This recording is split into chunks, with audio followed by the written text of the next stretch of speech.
To the House, where Democrats just took control, and they're starting the year with a very long to-do list. Joining me now, a member of Democratic leadership, the new chairman of the House Select Committee on Intelligence, Congressman Adam Schiff. Mr. Chairman, congratulations. Thanks for joining us.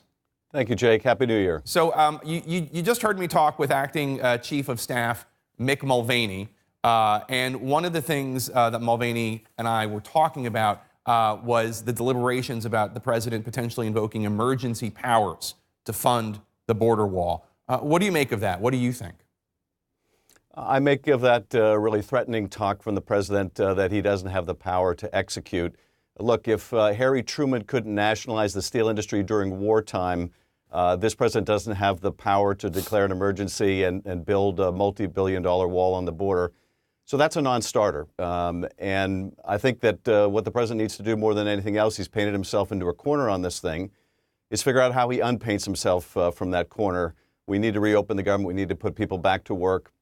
And I think Senator Jones was making a very important point, which is really something that I'm very focused on as well. And that is, we can't allow this continual process that was really modernized by the Tea Party, that if I don't get what I want, if I don't get what I don't have the votes for, if I don't get what the country doesn't want, I'm just going to shut down the government. If you reward the president with that kind of tactic, Jake, then we're going to see every year the president shutting down the government. And we just can't afford to do business that way. You just took control of the House Intelligence Committee. Meanwhile, the grand jury in Special Counsel Robert Mueller's investigation has just been extended for up to another 6 months. I know that you're not directly working with Mueller's investigation, but what do you make of that? Well, he's clearly not done. There's more work for the grand jury. Now, whether that is a full 6 months more work or some portion less than that, clearly, there are other potential charges that he must be considering. There's no purpose for a grand jury, I think, otherwise. We are trying to deconflict with the special counsel. Over the last 2 years, frankly, our committee was working to conflict itself with the special counsel to make the special counsel's work more difficult. We hope, as one of our first acts, to make the transcripts of our witnesses fully available to the special counsel for any purpose, including the bringing of perjury charges, if necessary, against any of the witnesses, but also to see the evidence that they contain and help flesh out the picture for the special counsel. We also really immediately went to work in reaching out to private institutions to lay the foundation to get records as soon as our committee is constituted. Is there anybody in specific you have in mind when talking about somebody who may have committed perjury before your committee? Are you talking about Donald Trump Jr.? Are you talking about Michael Cohen? Are you talking about Roger Stone? I don't want to go into enumerating particularly who I have concerns about, but I do have concerns about certainly multiple witnesses. And I think Bob Mueller, by virtue of the fact that he has been able to conduct this investigation using tools that we didn't have in our committee, meaning compulsion, is in a better position to determine, okay, who was telling the truth, who wasn't, and who could I make a case against in terms of perjury. So there's no reason to protect these witnesses. There's every reason to validate Congress's interest in not having people come before it and lie. And I think people felt that they had some kind of immunity with the GOP majority at the time, because they would often intervene to tell witnesses, you don't have to answer that question. You don't have to say anything you don't want or come in even if you don't want to. We're not going to compel you. And that's simply no way to run an investigation. A knowledgeable source just told me this morning that the Trump White House, quote, forced out Pentagon Chief of Staff Rear Admiral Kevin Sweeney.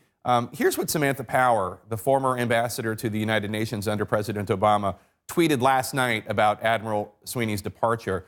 Quote, it is January 5th, 2019. We have no Secretary of Defense and now no Department of Defense Chief of Staff, no Attorney General, and no evident guardrails in Trump's inner circle. The president is unhinged. Even GOP zealots know it. Republicans inside and outside the administration must stop enabling Trump and protect America, unquote. That's a rather stark picture of the Trump administration. Do you agree with that view? I largely do agree that all of the adults are one by one being forced out of the room. Anyone that had the standing or the independence to speak out to the president, to tell the president what he needed to hear, not what he wanted to hear, has been pushed aside. And now you have a lot of yes people serving the president. And with this kind of a president who is as impulsive as he is, who makes up claims out of whole cloth, and you talked earlier today about the astonishing claim that the Soviets invaded Afghanistan to fight terror. That's not something you say out of frustration. That's a Kremlin talking point. And if he doesn't have anyone who will tell him, Mr. President, that's flat out wrong. Where are you getting this from? And Mr. Mulvaney may review the documents that come to the president's desk.